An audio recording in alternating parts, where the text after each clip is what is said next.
ನಾನು ಮೊನ್ನೆ ನನಗೆ ಈ ಥರ ಒಂದು ಪ್ರೆಸ್ ಮೀಟ್ ಇದೆ, ರಿಷಬ್ ಶೆಟ್ಟಿ ಅವರ ಕಾಂತಾರ ಚಾಪ್ಟರ್ 1 ಅಂದಾಗ ಮೊನ್ನೆಯಿಂದಾನು ನಾನು ಪದಗಳನ್ನ ಜೋಡ್ಸೋಕ್ಕೆ ಪ್ರಯತ್ನ ಪಡ್ತಾನೆ ಇದ್ದೀನಿ. ಶೆಟ್ರ್ ಬಗ್ಗೆ ಇನ್ನೆಷ್ಟು ಹೊಗಳೋದು, ಇನ್ನೆಷ್ಟು ಹೇಳೋದು. ಕೆಲವೊಂದ್ಸಲಿ ಪದಗಳು ಜಾಸ್ತಿ ನುಡಿದಷ್ಟು ಆ ವ್ಯಕ್ತಿತ್ವದ ತೂಕ ಕಡಿಮೆ ಆಗ್ಬಿಡುತ್ತೆ ಅಂತ ಹೇಳ್ತಾರೆ ರಿಷಬ್ ಸರ್. ಸೊ ನನಗೆ ಅರಿತಿರೋ ಹಾಗೆ ನಾನು ಆ್ಯಕ್ಚುಲಿ ಫಸ್ಟ್ ಟೈಮ್ ನಾನು ಯಾವತ್ತೂ ಏನು ಬರ್ಕೊಂಡು ಬರಲ್ಲ. ಇವತ್ತು ನಾನು ಫಸ್ಟ್ ಟೈಮ್ ಬರ್ಕೊಂಡು ಬಂದೆ. ನಾನು 15 ವರ್ಷಗಳ ಒಂದು ನಿರೂಪಣೆಯಲ್ಲಿ ನನಗೆ ಪದಗಳೇ ಸಿಕ್ಕಿಲ್ಲ ನಿಮ್ಮ ಬಗ್ಗೆ ಬರೆಯೋದಕ್ಕೆ. ಬಹುಶಃ ಆ ಶಕ್ತಿ ಪದಗಳಿಗೆ ಸಿಗೋವಂಥ ಶಕ್ತಿ ಅಲ್ಲ, ಅದು ನಾವು ನಂಬಿರೋವಂಥ ಶಕ್ತಿ.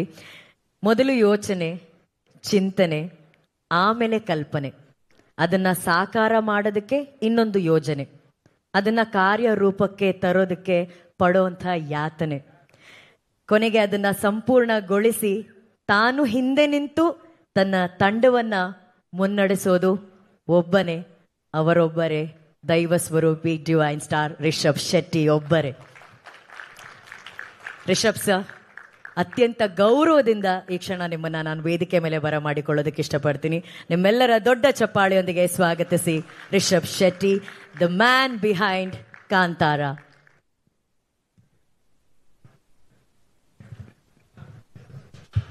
Thank you.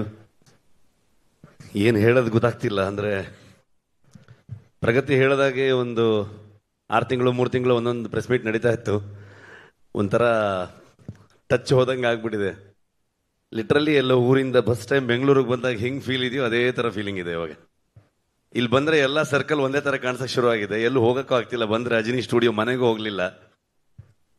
ಸೊ 3 ವರ್ಷ ಅಲ್ಲ, ಪಂಚವಾರ್ಷಿಕ ಯೋಜನೆ 5 ವರ್ಷ, 5 ವರ್ಷದ ಜರ್ನಿಲಿ ಲಿಟ್ರಲಿ ಥ್ಯಾಂಕ್ಸ್ ಹೇಳಕ್ಕೆ ಶುರು ಮಾಡಿದ್ರೆ ಅದಕ್ಕೆ ಕೆಲವಷ್ಟು ದಿನ ಬೇಕು ಅಂತ ಅನ್ಕೊಳ್ತೀನಿ ನಾನು. ಅಂತ ದೊಡ್ಡ ಜರ್ನಿ. ಮೋಸ್ಟ್ಲಿ ಈ ಸಿನಿಮಾ ಕಂಪ್ಲೀಟ್ ಮಾಡೋಕೆ ಆಗ್ತಿರ್ಲಿಲ್ಲ, ಅಷ್ಟೊಂದು ಅಡೆತಡೆಗಳು.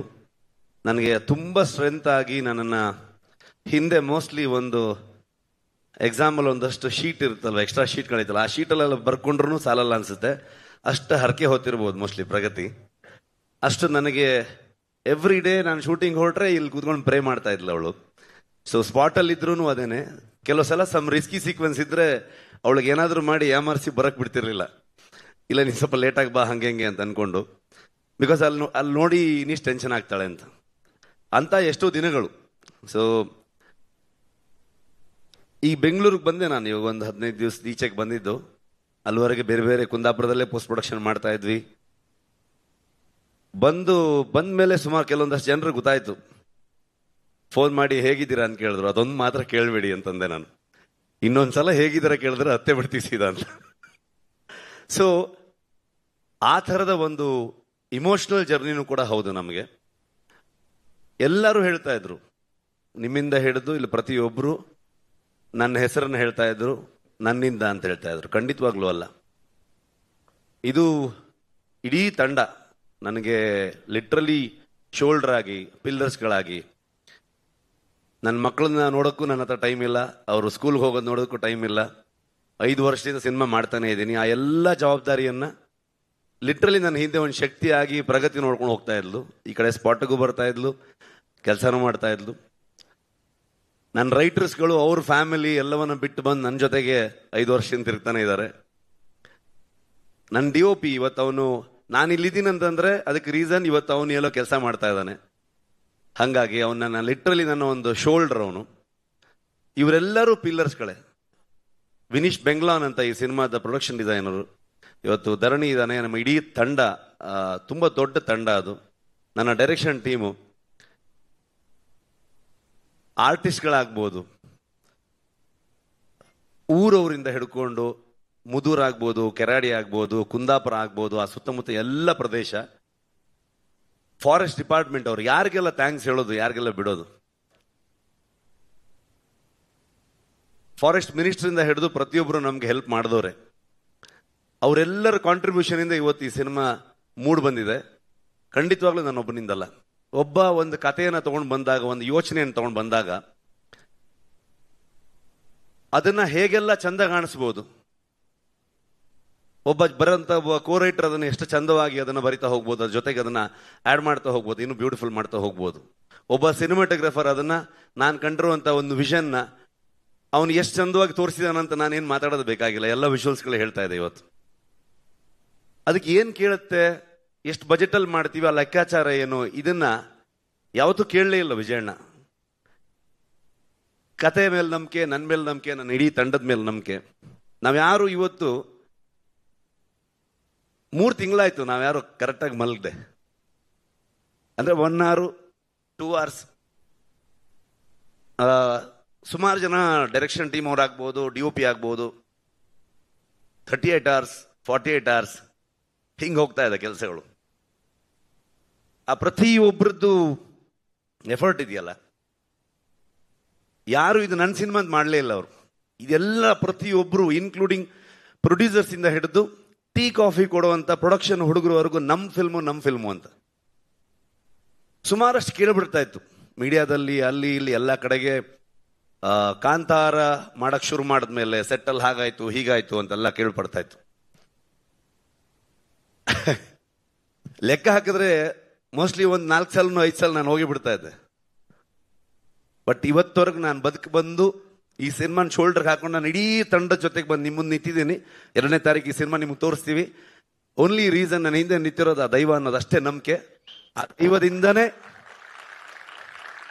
ನಮ್ಮ ಇಡೀ ತಂಡಕ್ಕೆ ಪ್ರತಿಯೊಬ್ಬರಿಗೂ ಆಶೀರ್ವಾದ ಮಾಡಿ ಇವತ್ತು ತಗೊಂಬಂದು ನಮ್ಮಲ್ಲಿ ನಿಲ್ಲಿಸಿದೆ. ಸೊ ಹಾಗಾಗಿ ಪ್ರತಿ ಕಲಾವಿದರಿಗೆ, ರುಕ್ಮಿಣಿ ಅವರಾಗ್ಬೋದು, ಗುಲ್ಶನ್ ದೇವಯ್ಯ ಬಂದಿಲ್ಲ, ನಮ್ಮ ಕನ್ನಡದವರವರು, ಬಾಲಿವುಡ್ ಆಕ್ಟರ್ ಅಂತ ಹೇಳ್ತಾರೆ, ಅಲ್ಲ ಅವ್ರು ಆಕ್ಚುಲಿ ಕನ್ನಡದವರು, ಕೂರ್ಗಿನವರು.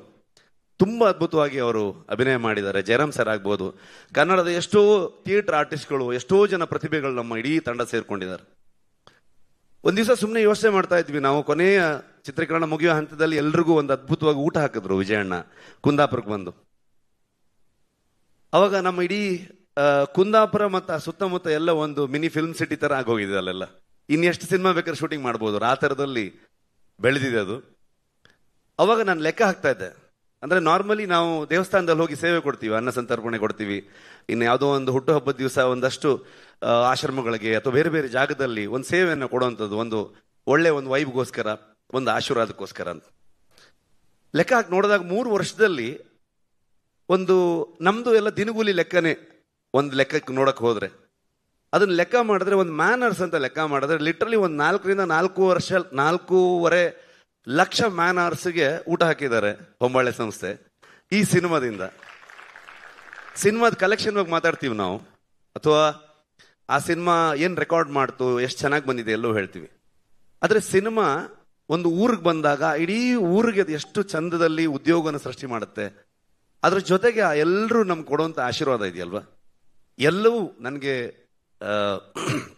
ಅದು ಹೇಳೋದಕ್ಕೆ ಪದಗಳೇ ಇಲ್ಲ. ಅದು ಅಂತ ಒಂದು ಕೆಲಸ. ಹಾಗಾಗಿ ಕಾಂತಾರ ಶುರು ಮಾಡಿದಾಗ ಸಿನಿಮಾ, ಅಲ್ಲಿಂದ ಅದೊಂದು ಇಮೋಷನಲ್ ಜರ್ನಿ ಆಗ್ತಾ ಹೋಯ್ತು, ಪರ್ಸನಲ್ ಜರ್ನಿ ಆಗ್ತಾ ಹೋಯ್ತು. ತುಂಬಾ ದೊಡ್ಡ ತಂಡವಾಗಿ ಬೆಳೆದಿದೆ. 1000 ಜನರು ಇವತ್ತು ಕೆಲಸ ಮಾಡಿದ್ದಾರೆ ಸಿನಿಮಾಗೆ. ನಿಮ್ಮ ಪ್ರತಿಯೊಬ್ಬರಿಗೂ ನಾನು ಥ್ಯಾಂಕ್ಸ್ ಹೇಳೋದಕ್ಕೆ ಇಷ್ಟಪಡ್ತೀನಿ. ಟ್ರೈಲರ್ ಬಿಡುಗಡೆ ಬಂದಾಗ, ಕಾಂತಾರ ಫಸ್ಟ್ ರಿಲೀಸ್ ಆದಾಗ್ಲೂ ಕೂಡ ಎಲ್ಲರೂ ಕೇಳಿದಾಗ ನಾನು ಹೇಳಿದ್ದು ಒಂದೇ ಒಂದು ಮಾತು, ಇದು ಇಷ್ಟು ದೊಡ್ಡದು ಆಗೋದಕ್ಕೆ, ಇವತ್ತು ಇಷ್ಟು ದೊಡ್ಡ ಬಜೆಟಲ್ಲಿ ಸಿನಿಮಾ ಆಗ್ಬೋದು, ಎಲ್ಲವನ್ನ ಸುಮಾರು ಜನ ಮಾತಾಡ್ತಾರೆ, ಇಷ್ಟು ದೊಡ್ಡ ಸ್ಕೇಲು ಅದು ಇದೆಲ್ಲ ಅಂತ ಅನ್ಕೊಂಡು, ವಿಶ್ವ ಮನ್ನಣೆ ಇವೆಲ್ಲವೂ ಇರ್ಬೋದು. ಅದೆಲ್ಲದಕ್ಕೂ ಕಾರಣ ಆಗಿರೋದು, ಮೂಲ ಕಾರಣ ಕನ್ನಡಿಗರು, ಕನ್ನಡದ ಮಾಧ್ಯಮದವರು. ನೀವು ಅದನ್ನ ಇಷ್ಟು ದೊಡ್ಡ ಮಟ್ಟಕ್ಕೆ ತಗೊಂಡು ಹೋಗಿ ಅದನ್ನ ಅಂತಾರಾಷ್ಟ್ರೀಯ ಮಟ್ಟಕ್ಕೆ ಅಥವಾ ರಾಷ್ಟ್ರೀಯ ಮಟ್ಟಕ್ಕೆ ಅದನ್ನ ಪರಿಚಯಿಸಿ ಬೆಳೆಸಿ, ಇವತ್ತು ನಮಗೆ ನಿಜವಾಗ್ಲೂ ನಿಮ್ಮಿಂದ ಇವತ್ತು ಕಾಂತಾರ ಚಾಪ್ಟರ್ 1 ಆಗಿದೆ, ಇಷ್ಟು ದೊಡ್ಡ ಸಿನಿಮಾಗೆ ಹೊರ ಬಂದಿದೆ. ಅದು ಹೇಗೆ ಬಂದಿದೆ, ಅದು ಅಷ್ಟು ಎಕ್ಸ್ಟ್ರಾರ್ಡಿನರಿ ಇದು ಅದು ಅಂತೆಲ್ಲ ನಾನೇನು ಹೇಳಕ್ ಹೋಗಲ್ಲ. ಯಾಕಂದ್ರೆ ನಾವು ಇವತ್ತೇನಾಗಿದೆ, ಒಂದು ಸಿನಿಮಾ ಬಗ್ಗೆ ನಾವೇ ಜಾಸ್ತಿ ಮಾತಾಡ್ತೀವಿ. ನನ್ನ ಪ್ರಕಾರ ನೀವು ಮಾತಾಡಬೇಕು, ನಿಮ್ಗೆ ಹೇಗೆ ಅನ್ಸುತ್ತೆ ಅಂತ ನೀವು ಹೇಳಬೇಕು. ಜನರಿಗೆ ನಾವೇನೇ ಹೇಳಕ್ ಹೊರಟಿದೀವಿ ಅದು ಎಷ್ಟು ಮಟ್ಟಿಗೆ ರೀಚ್ ಆಯ್ತು ಅನ್ನೋದೇ ತುಂಬಾ ಇಂಪಾರ್ಟೆಂಟ್ ಆಗುತ್ತೆ. ಅಷ್ಟೇ ಹೇಳಕ್ ಇಷ್ಟಪಡ್ತೀನಿ. ಇನ್ನ ಜನರಲ್ ನಾಲೆಜ್ ಇಲ್ಲ, ಯಾಕಂತಂದ್ರೆ 3 ವರ್ಷ ಆಯ್ತು, ಏನ್ ನಡೀತಿದೆ ಗೊತ್ತಿಲ್ಲ ಪ್ರಪಂಚದಲ್ಲಿ. ಸೊ ಸಿನಿಮಾದೊಳಗಡೆ ಮುಳುಗೋಗಿದ್ದೀವಿ, ಅಷ್ಟೇ ಹೇಳ್ಬೋದು. ಇನ್ನೇನು ಬಂದ್ವಿ 2ನೇ ತಾರೀಕು ಪ್ರಪಂಚದಾದ್ಯಂತ ಹೊಂಬಾಳೆ ಅಂತ ಸಂಸ್ಥೆ ಪ್ರಗತಿ ಆವಾಗಲೇ ಹೇಳಿದಾಗೆ ನನಗೆ ಒಂದು ಲೈನ್ ಕಥೆಯನ್ನು ಹೇಳಿ ಅದನ್ನು ನನ್ನ ಮೇಲೆ ನಂಬಿಕೆ ಇಟ್ಕೊಂಡು ಅಲ್ಲಿಂದ ನಾನು ಅವರಿಗೆ ಪರಿಚಯ ಮಾಡಿದಂಥ ನನ್ನ ತಂಡದ ಮೇಲೆ ನಂಬಿಕೆ ಇಟ್ಕೊಂಡು ಇಲ್ಲಿವರೆಗೆ ಬಂದಿದ್ದೀವಿ. ಸಿನಿಮಾದಲ್ಲಿ ಯಾವಾಗಲೂ ಒಂದು ಸರ್ಕಲ್ಲು, ಒಂದು ಬಾವಿ, ಈ ಥರ ವಿಷಯಗಳನ್ನು ತೋರಿಸ್ತಾನೆ ಹೋಗ್ತಿದ್ವಿ. ಅದ್ರ ಒಳಗಡೆ ಇನ್ನು ಎಷ್ಟೆಷ್ಟು ವಿಚಾರಗಳಿದೆ ನನಗೂ ಗೊತ್ತಿಲ್ಲ. ಕರ್ಕೊಂಡು ಹೋಗ್ತಾ ಇದ್ದೀವಿ. ಸೊ ನೋಡೋಣ. ನನಗೂ ಏನು ಫ್ರೇಮ್ ಮಾಡೋದಕ್ಕೆ ಆಗ್ತಿಲ್ಲ, ಏನು ಅನಿಸ್ತಿದೆ ಅದನ್ನ ಹೇಳಿದ್ದೀನಿ ಅಷ್ಟೇ. ಐ ಥಿಂಕ್ ಕವರ್ ಮಾಡಿದ್ದೀನಿ ಅಂತ ಅಂದ್ಕೊಳ್ತೀನಿ. ಮಾಸ್ಟ್ರೇ thank you, writers thank you, direction team, art team, costume team, ಎಲ್ಲ ಆರ್ಟಿಸ್ಟ್ಗಳು. ತುಂಬ ಕಷ್ಟ. ಅಂದರೆ ಯಾವ ಲೊಕೇಶನಲ್ಲೂ ನಿಜವಾಗ್ಲೂ ಮನುಷ್ಯರು ಹೋಗೋಂಥ ಲೊಕೇಶನ್ ಆಗಿರಲಿಲ್ಲ ಅದು. ಇಡೀ ಇಷ್ಟು ತಂಡ, ಸ್ಪೆಷಲಿ ಪ್ರೊಡಕ್ಷನ್ ಕಡೆಯಿಂದ ಆದರ್ಶ ಆ್ಯಂಡ್ ಟೀಮು, LPಸು, ನಿಮ್ಮೆಲ್ರಿಗೂ ಆ ಲೊಕೇಶನ್ಗಳನ್ನ ಫೈಂಡ್ ಔಟ್ ಮಾಡಿ ಅಲ್ಲಿ ಬೇಕಾಗಿರೋಂಥ ಅರೇಂಜ್ಮೆಂಟ್ಸ್ಗಳನ್ನ ಮಾಡಿರೋದು. ಸೊ ಅದಕ್ಕೆಲ್ಲ ಅದನ್ನು ಮರೆಯೋದಕ್ಕೆ ಆಗಲ್ಲ. ಅದು ಇನ್ನೊಂದ್ಸಲ ಮಾಡೋಕ್ಕಾಗತ್ತಂತನೂ ಹೇಳೋಕ್ಕಾಗಲ್ಲ, ಅಷ್ಟು ಅದ್ಭುತ ಅದು. ಎಲ್ಲ ಮ್ಯಾನೇಜರ್ಸ್ಗಳಿಗೆ, ಲೋಕಲ್ ಕೋಆರ್ಡಿನೇಟರ್ಸ್ಗಳಿಗೆ, ಊರಿನವ್ರಿಗೆ, ಡಿಪಾರ್ಟ್ಮೆಂಟ್ ಅವ್ರಿಗೆ, ಇನ್ನು ಯಾರ್ಯಾರ ಬಗ್ಗೆ ಅಂತ ಹೇಳಿ ನಾನು. ಥ್ಯಾಂಕ್ ಯು ವಿಜಯಣ್ಣ, ಥ್ಯಾಂಕ್ ಯು ಸೋ ಮಚ್. ನಮ್ದಲ್ಲ ಇದು, ಅವ್ರ ಫಿಲ್ಮು, ಅವರಿಂದನೇ ಈ ಸಿನಿಮಾ ಆಗಿದೆ, ಅವರೇ ಅದನ್ನು ತಗೊಂಡು ಹೋಗ್ತಾ ಇದ್ದಾರೆ. ಸೊ ಅವರಿಂದ ಅವ್ರಿಗಾಗಿ ಅಂತ ಅಂದ್ಕೊಂಡು ಹೇಳೋದಕ್ಕೆ ಇಷ್ಟಪಡ್ತೀನಿ ನಾನು ಅಷ್ಟೇ. Thank you. ರಿಷಬ್ ಅವರೇ, ನೀವು ಹೇಳಿದ್ರಿ 3-5 ವರ್ಷ ಅಂತ ಹೇಳಿ. ಪ್ರಪಂಚದ ಆಚೆ ಏನಾಗ್ತಿದೆ ಅಂತ ನಿಜವಾಗ್ಲೂ ನಿಮಗೆ ಗೊತ್ತಾಗೋದಕ್ಕೆ ಚಾನ್ಸ್ ಇಲ್ಲ. ಯಾಕಂದ್ರೆ ನೀವು ಇಲ್ಲೊಂದು ಪ್ರಪಂಚವನ್ನ ಕಟ್ತಾ ಇದ್ರಿ, ವಿಶ್ವ ಮಟ್ಟದಲ್ಲಿ ಕಟ್ತಾ ಇದ್ರಿ. ಬಹುಶಃ ರಿಷಬ್ ಸರ್ ಅಲ್ಲಿ ಮಾಡ್ತಿದ್ದಿದ್ದು ನಿರ್ದೇಶನನೋ ಅಥವಾ ಅಭಿನಯ ಅಲ್ಲ ಅನ್ಕೊಂತೀನಿ. ಅದು 5 ವರ್ಷದ ತಪಸ್ಸು, ಕಠಿಣ ತಪಸ್ಸು ಮಾಡಿರೋದು. ಆ ಕಠಿಣ ತಪಸ್ಸಿಗೆ ಒಂದು ಫಲ, ಮೊದಲನೇ ಫಲ ಇವತ್ತು ಸಿಕ್ಕಿದೆ. ಕರ್ನಾಟಕ ಅಷ್ಟೇ ಅಲ್ಲ, ವಿಶ್ವದಾದ್ಯಂತ ಟ್ರೈಲರ್ ಮೆಚ್ಕೊಂಡಿದ್ದಾರೆ. ಕಾಂತಾರ ಚಾಪ್ಟರ್ 1 ಮ್ಯಾಜಿಕ್ ನೋಡೋದಕ್ಕೆ ಅಕ್ಟೋಬರ್ 2ನೇ ತಾರೀಕು ಎಷ್ಟು ಜನ ಕಾಯ್ತಾ ಇದ್ದಾರೆ. ಆ ಎಲ್ಲ ಯಶಸ್ಸು ನಿಮ್ಮ ಜೊತೆ ಇರುತ್ತೆ. ಆ್ಯಂಡ್ ಯಶಸ್ಸಿನ ಜೊತೆ ನೀವು ಒಂದು ಜವಾಬ್ದಾರಿನ ಎಷ್ಟು ಸುಂದರವಾಗಿ ನಿರ್ವಹಿಸಿದ್ರೆ ಅದ್ರ ಬಗ್ಗೆ ನಾವಿಲ್ಲಿ ಮಾತಾಡಲೇಬೇಕು. ರಿಷಬ್ ಸರ್, ಎಷ್ಟೋ ಇತ್ತೀಚೆಗೆ ಪ್ಯಾನ್ ಇಂಡಿಯಾ ಸಿನಿಮಾಗಳು ಆಗ್ತಾ ಇದೆ, ಓಕೆನಾ? ಸೊ ಪ್ಯಾನ್ ಇಂಡಿಯಾ ಸಿನಿಮಾ ಅಂತ ಒಂದು ಮಾಡಿದಾಗ ಆ ಸಿನಿಮಾ ಅಥವಾ ಸಿನಿಮಾ ತಂಡದವರು ಆ ರಾಜ್ಯದ ಮೇನ್ ಕಮರ್ಷಿಯಲ್ ಫೇಸಸ್ ಯಾರಿರ್ತಾರೆ, ನಾಯಕ ಅಥವಾ ನಾಯಕಿ, ಆರ್ಟಿಸ್ಟ್ಗಳನ್ನ ಆಯ್ಕೆ ಮಾಡಿಕೊಂಡು ಆ ರಾಜ್ಯದಲ್ಲಿ ಸಿನಿಮಾ ಸೆಲ್ ಮಾಡೋದಕ್ಕೆ ಅವ್ರು ಕಾಸ್ಟ್ ಮಾಡ್ಕೋತಾರೆ. ಆದ್ರೆ ರಿಷಬ್ ಶೆಟ್ಟಿ ಅವರ ನಿರ್ದೇಶನದಲ್ಲಿ, ಹೊಂಬಾಳೆ ಅವರ ನಿರ್ಮಾಣದಲ್ಲಿ ಇದು ನಮ್ಮ ಮಣ್ಣಿನ ಕಥೆ ಅನ್ಬಿಟ್ಟು ನೀವು ಹೇಳ್ದಾಗೆ ಗುಲ್ಶನ್ ಅವರು ನಮ್ಮ ಕರ್ನಾಟಕದವರು, ಅವರನ್ನ ಕಾಸ್ಟ್ ಮಾಡಿದ್ರೆ. ನೀವು ಯಾವ ದೊಡ್ಡ ಫೇಸಸ್ ಅನ್ನು ಕೂಡ ನೀವು ಆಯ್ಕೆ ಮಾಡಿಲ್ಲ. ನೀವು ಆಯ್ಕೆ ಮಾಡಿದ್ದು ಕೇವಲ best technician, best actors and most of the ಎಲ್ಲ ನಮ್ಮ ಕನ್ನಡದವರೇ.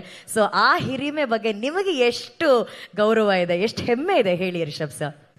ಅಂದರೆ ನಾವು ಖಂಡಿತವಾಗ್ಲೂ ಮೊದಲ ಭಾಗ ಮಾಡಿದಾಗ ಅದು ಪ್ಯೂರ್ ಕನ್ನಡ ಸಿನಿಮಾ ಆಗಿತ್ತು. ಎರಡನೇದು ಮಾಡಕ್ಕೆ ಹೊರಟಾಗ ಕನ್ನಡಿಗರೇ ಅದನ್ನು ಪ್ಯಾನ್ ಇಂಡಿಯಾ ಮಾಡಿದ್ರು. ಸೊ ಅವರೇ ಈ ಥರ ಏನೋ ಮಾಡ್ಬೇಕು, ನೀವು ಪ್ಯಾನ್ ಇಂಡಿಯಾ ಎಲ್ಲ ಹೋಗ್ಬೇಕಂತ ನಮ್ಮನ್ನು ಪುಷ್ ಮಾಡಿ ಕಳಿಸಿದ್ದೆ ಕನ್ನಡಿಗರು. ಅದನ್ನು ಮಾಡಕ್ಕೆ ಹೊರಟಾಗ ಜನರಲಿ ಒಂದು ಥಾಟ್ ಬರುತ್ತೆ, ಫಿಲ್ಮ್ ಮೇಕರ್ಸ್ಗಳಿಗಾಗ್ಬೋದು, ಪ್ರೊಡಕ್ಷನ್ ಹೌಸ್ಗಾಗ್ಬೋದು. ಸೊ ಈ ಥರ ಕಲಾವಿದರುಗಳು ಇರಬೇಕು, ಈ ಥರ ಟೆಕ್ನಿಷಿಯನ್ಸ್ಗಳು ಇರಬೇಕು ಅನ್ನೋದು.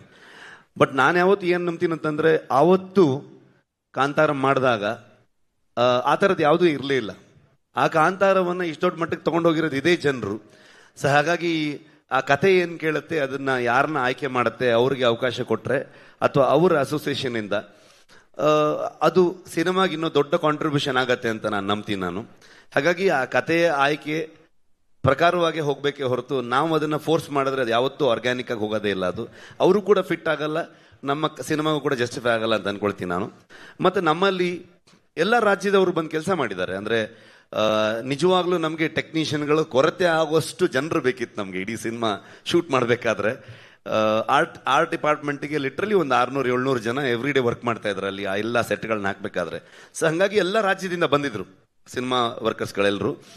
ಸೊ ಅದೇ ರೀತಿ ನಮ್ಮ ಲೋಕಲ್ ಟ್ಯಾಲೆಂಟ್ಗಳು ಹೇಳುತ್ತಿರೋದೇ ನಾವು ನಮ್ಮ ಮಣ್ಣಿನ ಕಥೆಯನ್ನು, ನಮ್ಮ ಮನುಷ್ಯ ಮತ್ತು ಪ್ರಕೃತಿಯ ಸಂಘರ್ಷವನ್ನೇ ಹೇಳ್ತಾ ಇರುವಂಥದ್ದು. ಸೊ ಅದರ ಇನ್ನ ಡೀಪರ್ ಸೈಡ್ ಹೋಗಿದ್ದೀವಿ ಈ ಸಲ. ಸೊ ಹಾಗಾಗಿ ಅದಕ್ಕೆ ಈ ಮಣ್ಣಿನಲ್ಲಿರುವಂತಹ ಈ ಮಣ್ಣಿನ ಮಕ್ಕಳೇ ಬೇಕಾಗ್ತಾರೆ. ಸೊ ಅವ್ರು ಬಂದ್ರೆ ಮಾತ್ರ ಆ ಕತೆ, ಆ ಸಿನಿಮಾ ಅಷ್ಟು ಅಚ್ಚುಕಟ್ಟಾಗಿ ಬರೋದಕ್ಕೆ ಸಾಧ್ಯ ಅಂತ ಅನ್ಕೊಳ್ತೀನಿ ನಾನು. And final question Rishab sir, ನೀವು ಹೇಳಿದ್ರಿ ಮಾತಾಡ್ಬೇಕಾದ್ರೆ ಇವತ್ತು ನನ್ನಿಂದ ಹಿಡಿದು ಪ್ರಗತಿ ಎಲ್ಲರೂ ರಿಷಬ್ ಅವರು ಅಂತ ಹೇಳ್ತಿದ್ರು. ಈ ವೇದಿಕೆಯಲ್ಲಿ ನಿಂತಿರುವಂತಹ ಕಾಂತಾರದ ನಿರ್ದೇಶಕರಾದಂಥ ರಿಷಬ್ ಶೆಟ್ಟಿಗೆ 5 ವರ್ಷ ತಪಸ್ ಮಾಡಿದಂಥ ನಿಮ್ಮೊಳಗಿರುವಂಥ ರಿಷಬ್ ಬಗ್ಗೆ ಏನು ಹೇಳಕ್ ಇಷ್ಟಪಡ್ತೀರಾ? ನನ್ಗೇನು ಮಾತೇ ಇಲ್ಲ. ಅಂದ್ರೆ ನಾನು ಬರ್ತಾ ಪ್ರಗತಿ ಹತ್ರ ಮಾತಾಡ್ತಿದ್ದೆ. ನನ್ಗೇನು ಆಡಿಯೋ ಬರ್ತಾ ಇಲ್ವಾ? ಇವಾಗ ಕೇಳಿಸ್ತಾ ಇದೆಯಾ? ಒಳಗಡೆಗೆ ಅಷ್ಟಿಲ್ಲ ವಾಯ್ಸು. ಹಳೆ ರಿಷಬ್ ಶೆಟ್ಟಿ ಅಲ್ಲ ಇವಾಗ ನಾನು. ಸೊ ಬರ್ತಾ ಪ್ರಗತಿ ಹತ್ರ ಮಾತಾಡ್ತಾ ಇದ್ದೆ ನಾನು. ಅಂದ್ರೆ ಏನ್ ಹೇಳ್ಬೇಕು ಗೊತ್ತಾಗ್ತಿಲ್ಲ ನನ್ಗೆ, ಪದಗಳೇ ಇಲ್ಲ ಅಂತ ಅನ್ಕೊಂಡು. ಎಲ್ಲ ನಿಮ್ಮಿಂದ. Thank you so much. And Pragathi, thank you so much. I think ತುಂಬಾ ಪವರ್ಫುಲ್ ಆಗಿ ತುಂಬಾ ಸ್ಟ್ರಾಂಗ್ ಆಗಿ ಇರ್ತೀನಿ ನಾನು. ಬಟ್ ಈ ಸಲ ಆಗ್ಲಿಲ್ಲ ನನ್ನ ಕೈಲಿ. ಸೊ ನಿಮ್ದೆಲ್ಲ, ನೀನು, ಅರವಿಂದ, ಅನಿ, ಗುರು, ನನ್ನ ಇಡೀ ಟೀಮು, ವಿಜಯಣ್ಣ ಯಾವಾಗ್ಲೂ ನನಗೆ ಲಿಟ್ರಲಿ ಒಂದು ಅಣ್ಣನ ತರ ಆರಾಮಾಗಿ ಹೋಗಿ ಆಗತ್ತೆ ಅಷ್ಟು ವಿಚಾರಗಳಿತ್ತು ನಮಗೆ. ಸೊ ಹಾಗಾಗಿ ಪದಗಳಿಲ್ಲ. ಇನ್ ಜಾಸ್ತಿ ಕೇಳ್ಬಿಟ್ರೆ ಮತ್ತೆ ಬೇರೆ ತರ ಆಗುತ್ತೆ. Thank you so much. ಕಳೆದ ಬಾರಿ ಸಿನಿಮಾ ಸ್ಟಾರ್ಟಿಂಗ್ ಬಂದಾಗ ನಾನು ಹೇಳಿದ್ದೀನಿ ನೀವೆಲ್ಲ ಹೆಮ್ಮೆ ಪಡುವಂತ ಸಿನಿಮಾ ಆಗತ್ತೆ ಅಂತ, ಕಾಂತಾರ 1ಗೆ. ಐ ಥಿಂಕ್ ಇದು ನೀವು ನಮ್ಗೆ ಮತ್ತೆ ಬೆನ್ ತಟ್ತೀರಾ, ನಮ್ಮನ್ನು ಪ್ರೌಡ್ ಆಗಿ ನೋಡ್ತೀರಾ ನೀವು ಅಂತ ನಂಬಿದ್ದೀನಿ ನಾನು. ಅಷ್ಟು ಹೇಳ್ಬೋದು ನಾನು. Thank you so much. Thank you Rishab sir. ಅವ್ರು ಹೇಳಿದಾಗೆ ಇನ್ನು ಜಾಸ್ತಿ ಮಾತಾಡಿದ್ರೆ ಅವ್ರು ಆಲ್ರೆಡಿ ಭಾವುಕರಾಗಿದ್ದಾರೆ. ಕಣ್ ತುಂಬಿಸೋಷ್ಟು ಶಕ್ತಿ ನಮ್ಗಿಲ್ಲ. ಥಿಯೇಟರ್ಗಳು ತುಂಬುತ್ತೆ, ಅವಾಗ ಮಾತಾಡ್ತಾರೆ, ಜನ ಮಾತಾಡ್ತಾರೆ ಸಿನಿಮಾ ಬಗ್ಗೆ ಇವರ ಪರವಾಗಿ. Thank you Rishab sir. More power to you. Thank you. Thank you. ನಿಮ್ಮ ಮದುವೆ ಬರೋಕ್ಕಾಗಲಿಲ್ಲ. Happy married life. Thank you so much. This the best wish. ಇದು ಪಬ್ಲಿಕ್ ಅಲ್ಲೇ ನನಗೆ ವಿಶಸ್ ಸಿಕ್ಬಿಡ್ತು. Thank you Rishab sir and thank you Pragathi ಅವರೇ. Thank you so much. ಈಗ ನನ್ನ ಹಾಗೆ ನೂರಾರು ಸಾವಿರಾರು ಪ್ರಶ್ನೆಗಳು ನಿಮ್ಮ ಮೈಂಡಲ್ಲೂ ಇರುತ್ತೆ. ಆ ಪ್ರಶ್ನೆಗಳಿಗೆ ಉತ್ತರವನ್ನ ನೀಡೋದಕ್ಕೆ ನಮ್ಮ ಸ್ಟಾರ್ ಕಾಸ್ಟ್ ವೇದಿಕೆ ಮೇಲೆ ಬರ್ತಾರೆ. So before I welcome then on stage, sofas please.